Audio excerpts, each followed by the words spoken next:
Iruña, Nafarroako hiriburua da. Egun, 200.000 biztanle ditu. Iruñean, Nafarroako Erresumako hiriburu zaharrean, hiri kosmopolita zen eta bertan hainbat kultura elkartzen ziren, beren ohiturekin eta bizimodu ezberdinekin.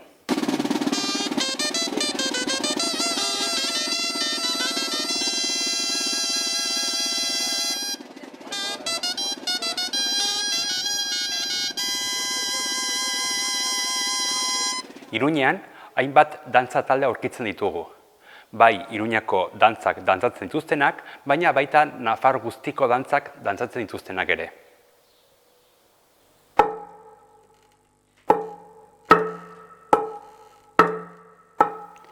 Iruñan dantza talde pilo daude, eta Iruñerrian ere. Oso dantzako oso giro potente dago. Iruñan, Amaiur, Basakaitz, Duguna, Eluntxe, Iruña taldea, Mutiko Alaiak, Oberena, Hortxadar, San Lorenzo, Bernard Etxepare, Jaso, talde horiek daude, baina esan behar da, hor barruan bakoitza badauka bere taldeak, aurren taldeak, gazten taldeak, helduen taldeak, orduan talde pilo daude. Gero, horretaz aparte, badaude zenbait musika taldek, dantzarako musika egiten duten taldeak dira, edo elkarteak, eta hor daude Laurratz, Tirikitrauki, Ezpelur, eta zenbait auzoetan daude dantzari txikiak, naiz eta elkarteak ez izan, baina funtzionatzen dira urtean zehar, dantzako gauza egiten, eta, iaia auzo guztietan, bai Sanduzelaien, bai Errotxapean, Alde Zaharrean, Bustintxurin ere, nik esango nuke auzo guztietan dantza txiki talde daudela. Horretaz aparte, ikastaro, antzeko Iruñean, ikastaro pilo daude, auzo guztietan eta zibibosetan ere. Esan behar da, baita ere, Iruñerrian, Iruñetik kanpo, Iruñerrian, beste dantza talde daudela, Noaingo Ardantxeta, Barainaingo Aristi, Eguez, Sarriguren Eguezeko Lakarri, Burlatako Larratz, Atarrabean Mikelatz eta Idoskia, eta Berriozarren Txorizuri eta Ulargi. Dantza talde pilo. Gero, bakarrik aurrekin egiten duten dantzak daude ere Pade Ziganda, ikastola, San Fermin ikastola eta Orkoiengo Baietz baita ere. Eta auzo guztietan, naiz eta taldeak ez izan, egiten dira majordomoen dantzan. Eta hori azken urteetan, azken hamarkadaetan sortu dira, naiz eta elkarteak ez izan, bai Txantrean, bai Arrotxapean, Sanduzelaien, Donibanen, Mendillorrin, Arrosadian eta Berriozarren ere, Noainen baita ere. Hori guztia egiten dituzte iaia 70 dantza talde, orduan oso giro potente dago, bai Iruñan, bai Iruñerrian. Iruña esan daiteke dantza tradizio handiko hiria izan dela eta dela. Esan genezake Iruñan betidanik dantzatu izan dela, bai plazan, baita ekitaldi ofizialagoak izan daitezkeen horietan, kontua da 15. mende bukaera, 16. mende hasierar arte, ez dagoela horren testigantza idatzirik, hain zuzen ere garai hartan hasi baitziren olako testigantzak idatziz jartzen, ez? Baina egia da, hortik aurrera, 16. mende osoan, 17-18. mendeetan, oso ohikoak direla Iruñeko udalaren ordainketa agirietan esate baterako, dantzarien agertzeak esate baterako Bestaberri egunez edo San Fermin egunez izaten ziren prozesio handi horietan,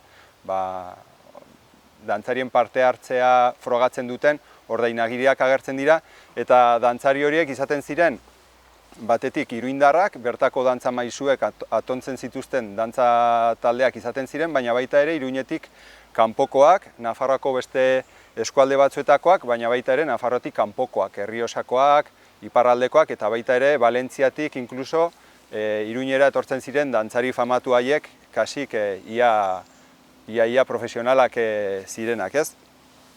18. mende bukaeran, debekuak direla, moda aldaketak direla eta batez ere 19. mendeko gerra giro horrek desagertarazten ditu dantzariak Iruñeko zeremonial horietatik, harik eta jadanik 20. mendean, 1959an, Iruñeko udalak udal dantza taldea sortzen duen arte, hain zuzen ere,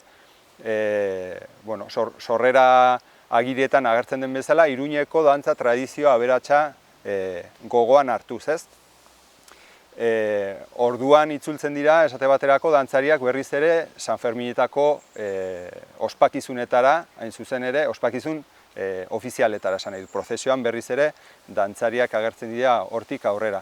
Horrek ez du esan nahi, 20. mendean lehenago dantza talderik etzenik Iruñan.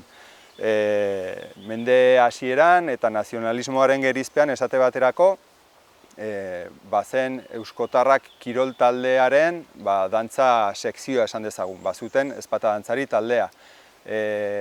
Batzokiaren gerizpean ere gaztetxu dantza taldea. Eta jadanik 30-40. hamarkadetan, 20. mendeko hamarkada horietan, gaur egun ezagutzen ditugun dantza talde batzuk sortzen dira, esate baterako Mutiko Alaiak eta Oberena.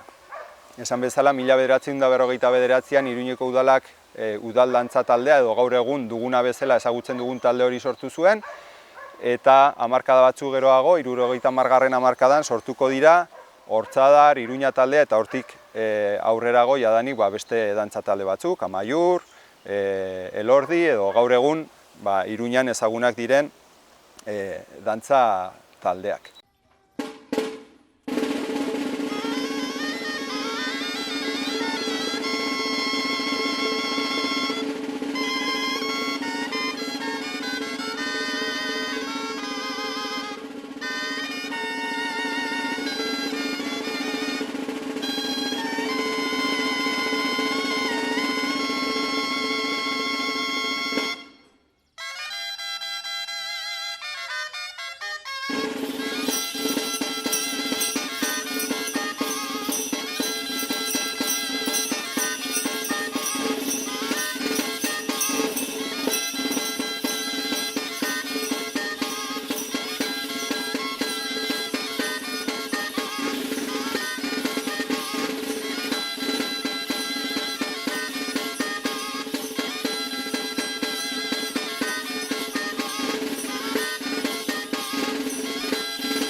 dantza taldeak bai, baina tradizioz ez zaizkigu dantzak heldu. Iruñera ez dugu beste herri batzuetan bezala, Iruñeko dantzak izan direnak behintzat tradizioz heldu zaizkigunak, ez? Eta beraz, horrelako kasuetan eta hiri baten nortasuna ere dantzaren bitartez adierazi nahi dugularik, zer egiten da tradizioz heldu ez zaizkigun dantzak edo heldu zaizkigun dantzak ez dauzkagunean, berriak sortu.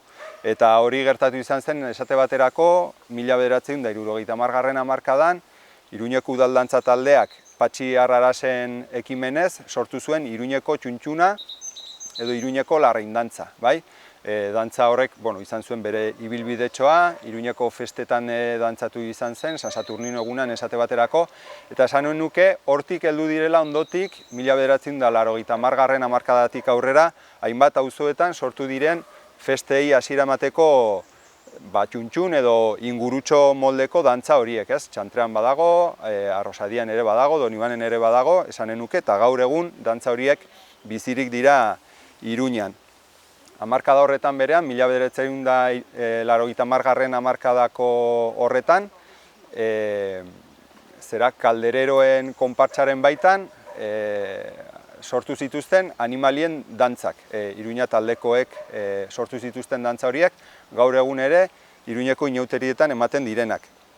Eta hamarkada horren bukaeran ere sortu ziren San Lorenzoko dantzanteak, San Lorenzoko egunez dantzatzen direnak besteak beste izen bereko Iruñeko aldezarreko karrikan. Horiek 20. mendeari dagokionez eta 21. mendean izan da halako eztanda bat, ez? Sorkuntzari dagokionez Iruñan. Gure dantza taldean esate baterako halako proiektu bat abiatu genuen epertainekoa, Iruñeak berezko dantzak izan zitzan bere ekitaldi ofizialetan, ez? Eta hortik heldu zen esate baterako San Fermin aldapakoaren ezpata dantza 2009. urtean, urtero ordutik eta pandemia heldu zaigun arte, eman duguna San Fermin txikiko igandez. Gero ere sortu genituen sokadantzak. San Blas egunean, San Juan bezperan eta Batasunaren privilegioaren egunean ematen ditugunak. Eta gero ere San Ferminetako trokeo dantzak 2017. urtean, erramienta ezberdinekin dantzatzen ditugun dantzak, eta dantza horiekin esan dezakegu San Ferminek berreskuratu zituztela garai batean prozesioetan eta olako ekitaldi ofizialetan egon izan ziren dantza horiek gaur egun berriz ere ematen direla Iruñeko festetan, ez?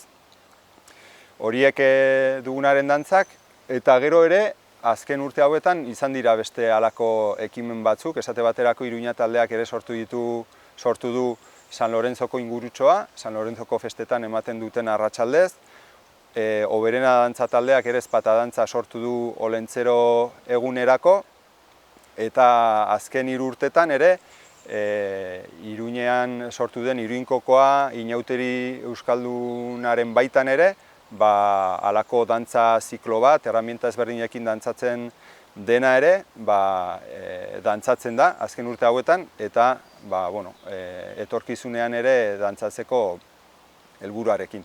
Hain zuzen, pixka labur bilduz esan dezakegu, iraganetik gaur egunera ez zaigula tradizioz dantzarik heldu Iruñan, baina bai dagoela halako gogo bat edo agian gertatu ahal izanen den gauza bat izanen dela, tradizioz helduko direla orainaldetik etorkizunera, gaur egun Iruñan berriki sortu diren dantza horiek, hain zuzen ere, haien bokazioa baita gaur egunetik etorkizunera eskuz esku edo belaunaldiz belaunaldi iragan daitezen.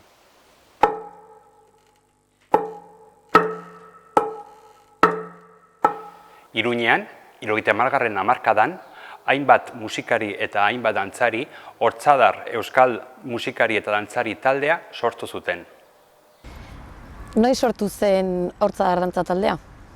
Hortzadar dantza taldea, sortu, nik ez dakit zigur. Hortzadar dantza edo, dantza eta kantari taldea, eman zuen lehen emanaldia 1974an.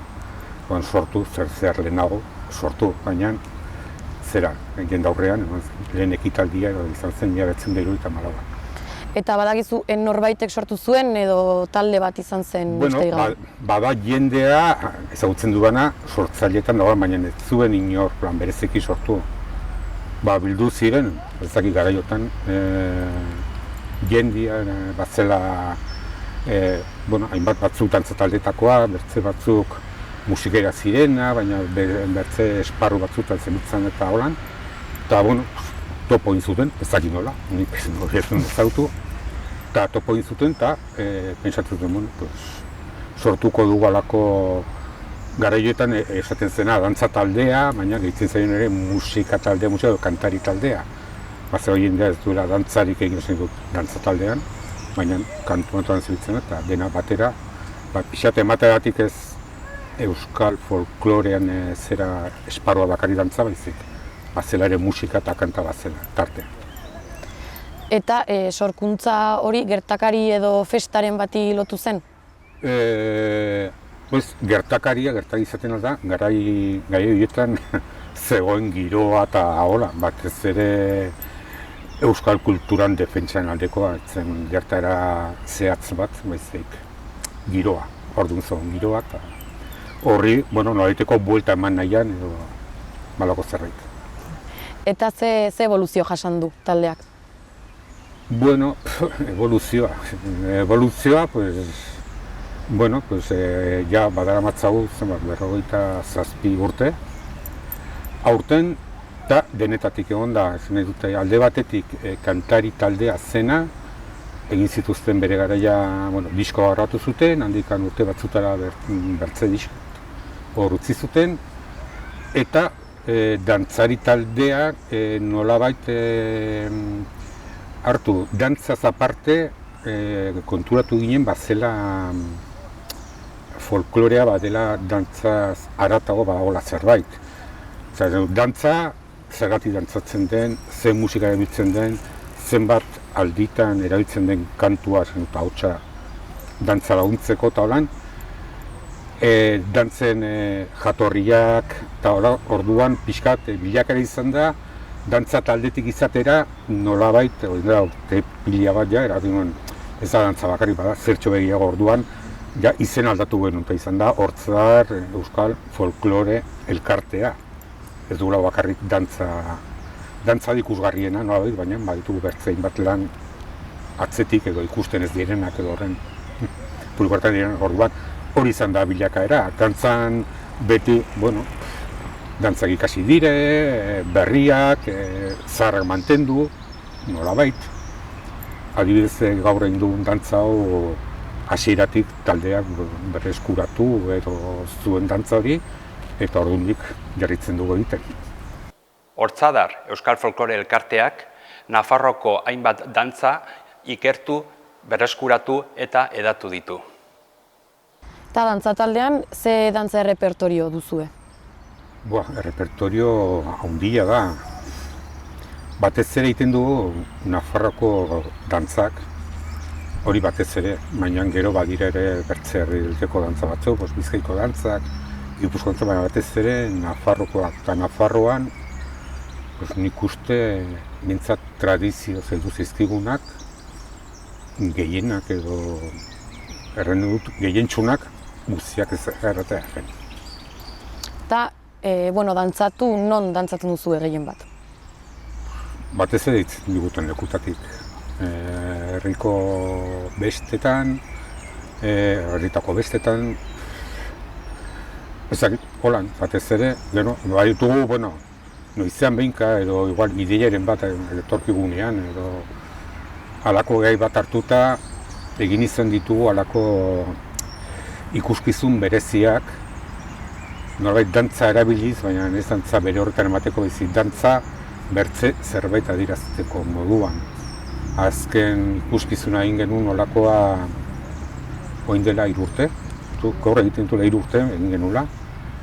Eta, izan zen halako, zenkargua, etzen hola izan, baina bai baditugu harremana Altsasuko Josefinarreken klinikarekin eta dirua bertzutela eta orduan igual egin zakegu zehozer eta pasatu zen igual dantza emanaldi arrunta edo ematetik pasatu zen halako ikuskizun batera, musika bereziki egina ikuskizun horretarako, baina dantzariek agertzen zuten zen pausuak ziren, tradizko pausuak edo urratsak, baina bertze moduz agertzeko eta pixka bat hango lana edo gertatzen dena azalduz. Orduan, bada denetatik pixka bat. Eta musikari dagokionez, ze musika edo ze tresna erabiltzen dituzue? Tresnak, denetatik ere, erabiltzen dugu zen dut. Normalen bat izan da, txistua, gaita, normala baina gero badu taldea fanfarre izena ditzen duguna, tartean badirela akordeona, biolina, txirula, txuntxuna, klarineteak, batzutan trompeta, pixka bat nahiko anitz izan da. Eta batez ere egiten duguna izan da, ez nola erran, ez hartzea dantza bat eta esan, txistuakin jotzen denez, beti txistukin, pixka musikak badu askatasun hori, bertze harmonizazio batzukin, egiteko, bertze instrumentokin, eta nolabait ere horrek ematen dio bisitasuna dantza berari. Nahiz eta jatorrian halako instrumentaziorik ez dago, txistuaekin edo gaitakin bakarrik egin. Eta badituzue kantuari loturiko dantzak edo? Aldrebez gertatu hori da zen edo, nik uste jendea bat nahiko behintzat lan hauetan dabilen kantatzeko, badu lotxa edo ezakit. Gero afaritan talan kantatzen du baina. Eta badire kantu haunitz, kantu bezala heldu zaizkigunak, baina badutela bere urratsak. Badira, leku askotan, esan nahi dut edo lagungarri gisa izan dira, instrumento zen nahi dut txistu bagetatzegunean, instrumentoa hautsa zen, eta horrekin kantatzen zen, eta kantu bat gogoratzeko modu garexena da batez ere bertxotan ematea, orduan beti mantendu dalako bertxo batzuk musika batekin, eta horrekin dantza egiten zen. Guk saiatu gara nezbait ere dantza osua kantatzen, baina batzutan atea da, gehienetan ez, baina saiatzen gara, eta guztiz ere. Eta jantzei dagokienez nolakoak dira? Hori igual musika baino zabalagok. Ez, nola zelduko nuke jantzien zer hau. Gauza da guri heldu zaiguna, ez nahi dut, dantza normalean herritan toran egiten ziren bestak zirenean eta garai batetan herritan, esan nahi dut, herritan egiten diren dantzak ero, dantza nolabait lotutak igual besta zuzen bati, santu bati edo horako badola jantzi berexia, erra nahi dut. Lesakan, San Fermin eguna egiten den dantza, jantzi hori berexia da. Berexia, erra nahi dut, berexia da txuriz, baina gero badute bere zaugarria, zintak, bultzatuak, eskapularioa eta horako berexiak dira eta erabiltzen dira horretarako bakarrik. Baina, aiztin egin duen dantza hau, jantzi normala, bestago jantzia, elegantea, gari bateko orduan, horrako mantentzen saiatu era, baina horre badu tradiziotik, baina tradizio zaharkitua. Erren edut gaur egun ez du zentzurik, nire eritzi personala da, ez du zentzurik aritzea dantzan halako jantziekin dantza talde batean ez bada, estetika bat mantendu behar delako. Nolabait, bertzen ez dira dantza herrikoiak eta zergatik harinarin bat edo fandango bat dantzatzeko jarri behar duzu ez du zentzurik. Edo mutil dantza bat egiteko zergatik behar duzu, zure arropa normalakin egiten alduzu eta kitxo. Gero badire hori garranduna, dantza horiek pixka bat badutela atzetik alako santu bat edo herriberan paloteadoak egiten diren eta herri bakoitza baditu bere jantzi mota ezberdina, orduan guk aukeratu genuen mota bat eta horrek egiten duen dantza. Beste batzuk dantza behin egin dituzte, beste jantzi batik, baina hori azkenen izaten da pixka bat estetika kontua beharra baino edo. Zein da dantzen ikasketa prozesua? Ikasketa prozesua? saiatzen gara nolabait dantza guztiek duten pauso berdinak edo lan, pausoiek ikasten, eta gero dantza bakoitzen jartzen dira beharrezkoak diren xehetasunak edo lan, orduan hori izaten da, baina gero oinarrizko pausoa da batez ere ibiltzea. Oinarrizkoa ibiltzea eta gero erritmo markatu batekin. Gero pausoa bat, balsa itzen den pausoa ikastea, horrek badulako sartzen aldelako fandangoa ikasterako orduan, badire loko gauzak hori dizetan prozesua, baina normalen horretan ikustu dut, batzutan, igual gehiagi sakondua, batzutan gutxigi, zaila da pertsona esan nahi dute, dantzatu horren nahi dut musika baten erritmoan dantzatu ez duenari, erratea, hau egin holan, eta ez da, zer da, nik hau dut sekulan eginen. Orduan, gauzak da, ibiltzen ikasi, erritmo batekin, holan, eta gero jarri moreno, egiten duzu gauza bera, salto egin, edo nahi duzuna. Hori izaten da pixka bat, horretik normalean ezten gara, aurra edo gaztetxokin, ditugu hainbat aurra taldean eta hola, hori izaten da, jolasean eta pixka bat ohituratu daitezen hori egitera. Ez zuzen amena, hau egitera. Asko izaten dute, hau zanietako. Eta horako jendea bada, bizangoak ez garraldekoak edo eskuinaldekoak dituna, eta baina. Eta erakusterako orduan edo ikasterako orduan, zein esango zuenik direla zailtasun handienak?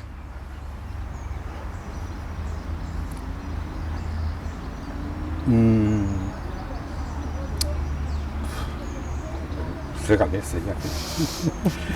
Zailtasun handinak, nik uste haun hitzetan banatzen dela alde batetik mugimendua eta musika.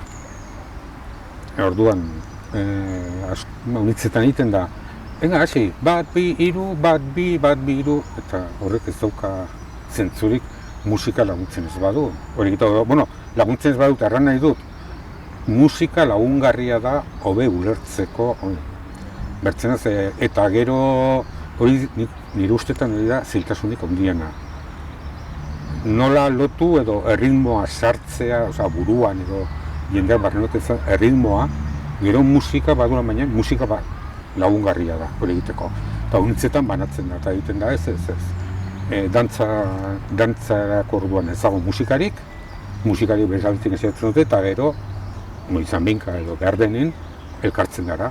Baina orduan sortatzen dira gatazkatxoak edo nolabait. Dantzari gratea, nik hau ez dut ikasi, nik hau ez dut horiek izaten dira zailtasunak batez edo zailtasunik handina. Aparte joten direla irakasterako orduan, aparte bat eta bertzea, eta nik uste dut lotuago marko diratekela.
Gobierno de Navarra. Nafarroako gobernua.